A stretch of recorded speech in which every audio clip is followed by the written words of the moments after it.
Hello and welcome to AFAL Podcasts, the home of objective, up-to-date and independent reporting on Turkey. Don't forget to follow our reports through social media, on afalnews.com or through our mobile app. Let's get started. Hello and welcome to AFAL Podcasts. I'm Hale Akay and today we want to discuss recent developments in Turkey around the Kurdish issue. Our guest is political scientist Cengiz Aktar. Welcome and thanks for joining us, Mr. Aktar. Thank you.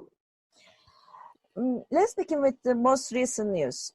Turkey's mainly-Kurdish People's Democracy Party, the HDP, was debating whether to withdraw from the parliament or not in the last couple of weeks. The party was criticized by its supporters for not effectively responding to Turkish government's moves. The government has replaced 24 HDP mayors in Southeast since local elections in March. Today, the party convened a meeting with all its stakeholders and then in a statement called for early elections. So do you think that a new election can change the current political landscape in Turkey, especially for Kurdish politicians? Well, I mean, before going into this speculation, because it's unfortunately just a speculative move by those who decide in the HDP today, I would like to recall that the same debate happened after 2015. You know, after the 7th of June landmark elections, where for the first time since 2002, the AKP lost its parliamentary majority and caught up very quickly with the snap elections the same year on the 1st of November. Now, if we remember, in those years, actually the Turkish state decided to get rid of the Kurdish political movement, as it's called in Turkey. Actually, it started at the end of 2014, according to some journalists, and it was decided at a meeting, at a famous meeting at the end of 2014 of the National Security Council. Now, the HDP had at the time 106 municipalities, local governments, big or small, 106. And they gathered this at the local elections of March 2014.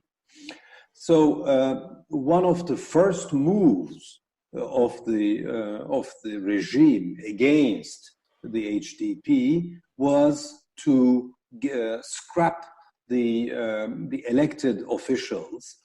And out of 106, 95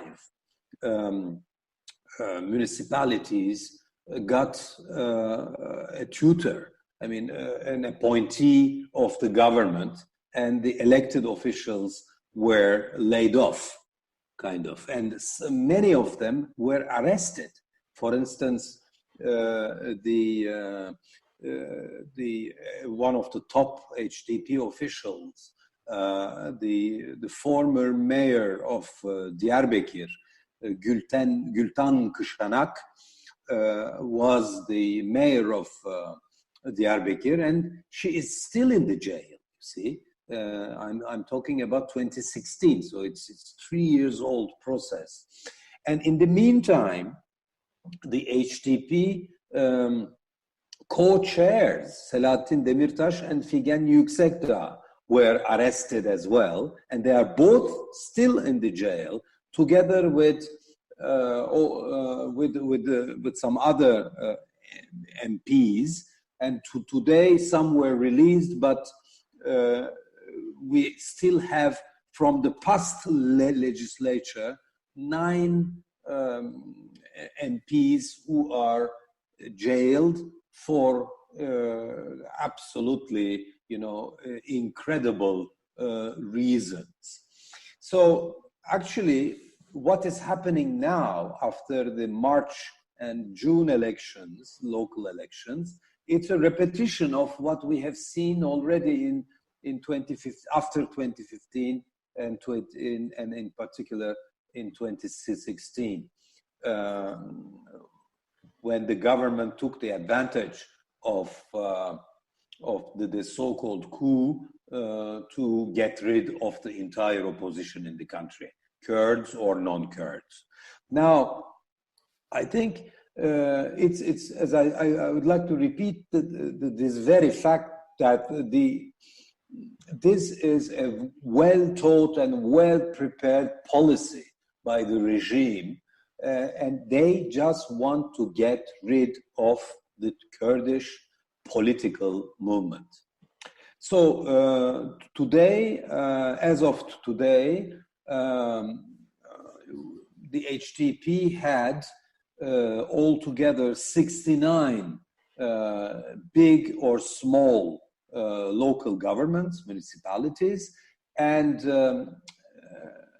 with the latest developments, 24 of them, have been exactly like in 2016.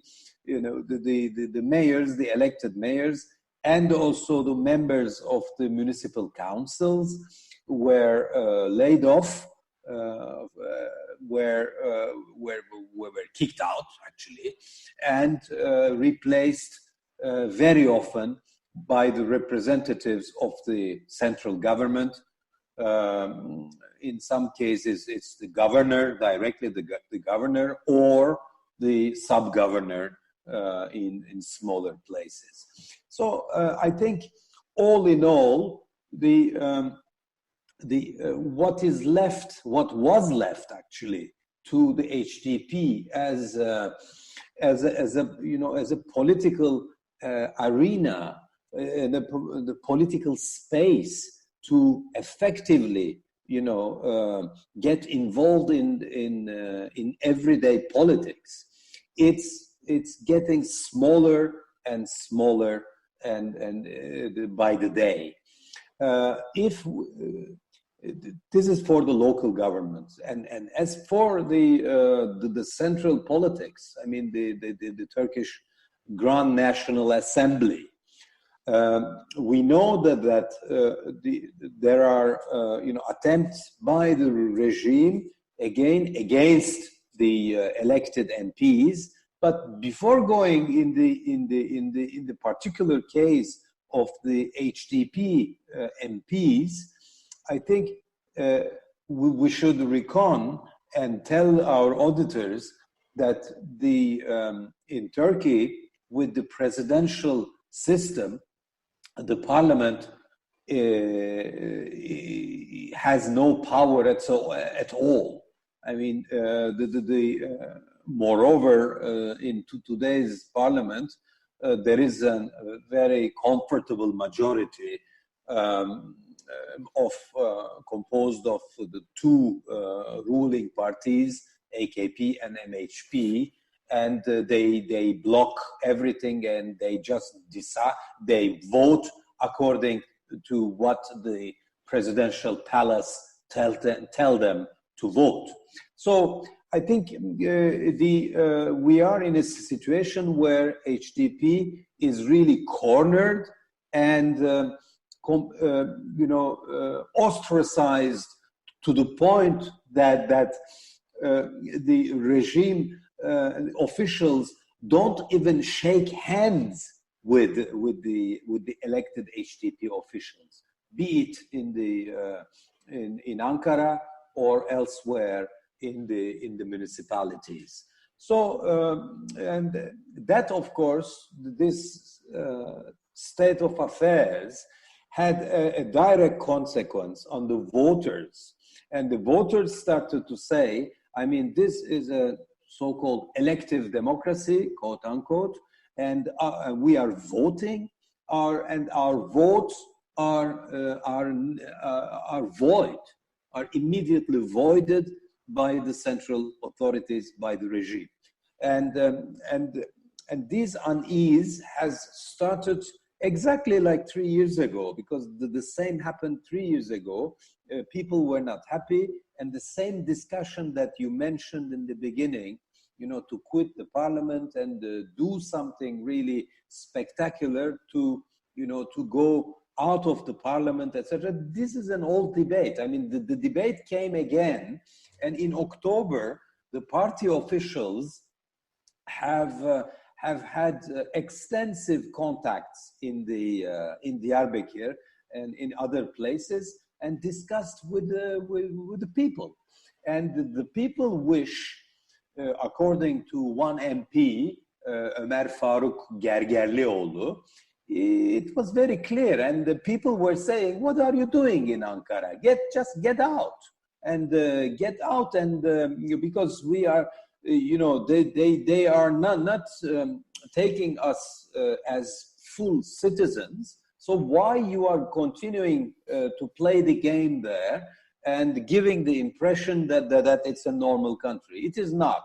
So the gathering of today in Ankara was to take note of this unease within the Kurdish population and the HDP voters in general. Unfortunately, the party, the direction of the party, came with a by-product, I should say, by a quasi-solution, which is not really a solution, and I don't think it will address the expectations of people. And they said, we want early elections. I mean, this is, in my opinion, it's not serious, really. I mean, it's why for? And I read the 12 points note coming out of this meeting, and they basically say that the regime is at the corner and they lost all legitimacy and blah blah blah. I mean, there is no such a thing. I mean, according to the polls, the regime is doing very well, and Mr. Erdogan has increased his approval rate thanks to the invasion, it's the ongoing invasion in Syria, and the people like him. I mean, so there is no loss of credibility or legitimacy whatsoever. So, and asking for yet again, for elections, whereas the elections just have taken place. I mean, in June, although there were local elections, but local elections in Turkey are happening like general elections, as we know. So, I mean, first of all, it's not serious. I mean, Turkey doesn't have the luxury to go for yet another election. Everyone agrees with this, except from some maverick journalists who pretend that we need early elections, snap elections, and then I mean, actually, the proposal by HDP was answered immediately by two opposition parties. One, the CHP, the so-called Social Democrats, who have nothing to do with social democracy, but still, they said, I mean, it's not in our agenda at all. We are not interested in the early elections. And the E Party, which is an offshoot of the MHP, it's a far-right party. They came with a bizarre idea of forming a national government. They asked even for 5-6 seats in the government, I mean ministries, and they say we are ready to go for early elections if it will be for a return to the parliamentary democracy. I mean, better to say that we are not interested in the early elections. So I think, unfortunately, the call of HDP today, where they have in their 12 points paper, and they asked for the so-called forces of democracy to gather again and beat the regime like they did in some big cities this year in March and then in June. Well, I mean, there's no, I mean, they, the response by CHP and the E Party has immediately, has shown that there is no such a block of opposition bloc or democracy coalition or whatsoever in the country, at least for the time being, and there won't be any elections. Now, of course, the election could be triggered by the HDP itself. You know, they can the MPs can resign from the parliament and try to provoke. I say try because it's not automatic. Try to provoke early elections this way, but for this, the parliament should vote, and there is no guarantee whatsoever that the parliament will vote for such, for an early elections now. So I think the party really, I mean, the direction of the party came with a very unfortunate, I should say, outcome, and giving the impression that the MPs are happy to give the impression of working in a totally pointless and powerless parliament, and just to cash their salaries and pretend to talk, whereas the questions they ask to the government or the presentations they make in the Turkish parliament are not even broadcasted. I mean, no one knows what they say. They just try to inform the public through Twitter and through Facebook and this sort of things. So I think that tells us a lot about the dire state of the Turkish politics. And, the regime is fully in charge. Of course, there are many problems, but HDP, with this move today, has disappointed many voters, not only the Kurdish voters, because also those who are not Kurdish, but who have voted, systematically for HDP since 2015, and the party will have to cope with this in the months and years to come. So, does the HDP have any option, any other option? Because it's like the party is trying very different methods to, let's say, stay afloat under that pressure. So like they try to establish alliances with the other opposition parties. The other opposition parties welcomes the support, but isolates the party later on. So a reconciliation with the Erdogan regime is not possible. Many say that, for example, a move like withdrawing from the parliament will also benefit Erdogan, because his main intention is to remove the Kurdish political movement from the legitimate platforms. So what is the option for the HDP? No, but I mean, there are many scales and degrees of showing the unease of the voters of the constituencies, and also to tell the regime that they don't agree with it. I mean, early election, it's really not that solution. I mean, they don't have to resign as such. I mean, they can develop, all sorts of, actions and the ways involving mainly, passive reactions. I mean, non-violent, of course, and they don't think that way. I mean, it's they can,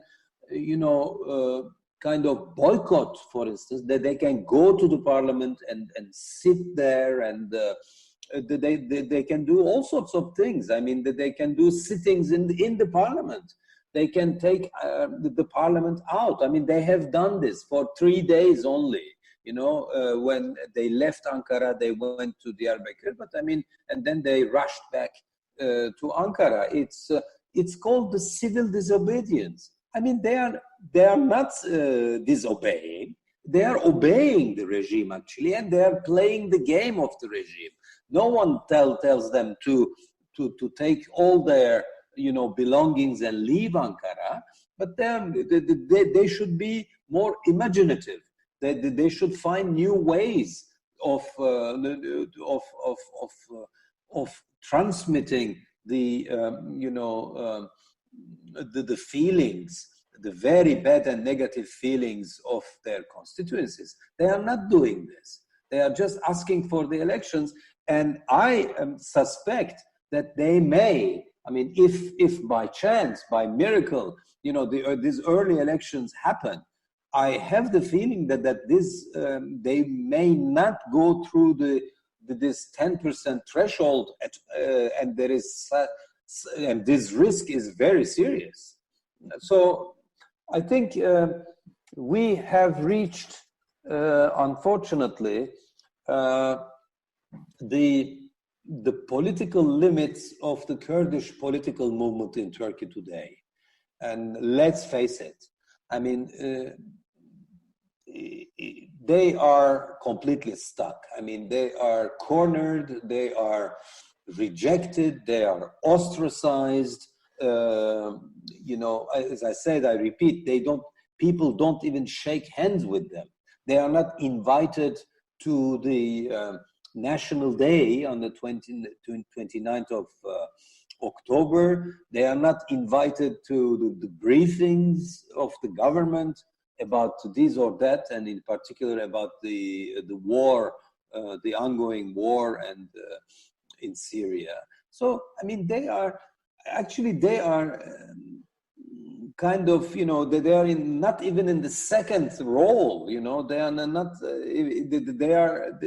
they are for the regime, they don't exist for the regime. So what's the point of playing this game if not to keep the positions, by all means? I mean, there's a nice salary after all, and they have fringe benefits and this sort of things, and they play the game. I think the person who expressed this, who mentioned this for the first time a few years ago was Selahattin Demirtas, the co-chair, who is still in the jail. He said, I mean, stop playing the democracy game. He used a neologism. He said the demokrasicilik in Turkish. So it's and we are still there, actually, and I think the HDP needs to think really more on how to give the proper answer to this huge assault, actually, against the Kurdish political movement. I think I'm not very optimistic, frankly. I don't think many things will happen in the weeks, months, and years to come until the next elections, if they take place in 2023. I think and I have a feeling. I feel more and more that the solution, I mean, if any, but the very center of the regional of the Kurdish issue will shift from Turkey to Syria in the and sooner rather than later. I think the Syrian Kurds will become the real driving force for the Kurdish issue, both in Syria, of course, but also in Turkey. And the HDP and maybe the PKK together will be more and more sidelined. Of course, that depends on many things, but as the things are developing on the ground in Syria in particular, I think we may end up in a situation where the Syrian Kurds will in the future run the show. Mm-hmm. Thank you very much, Mr. Cengiz Aktar. Thank you. Thanks for listening, guys. Goodbye.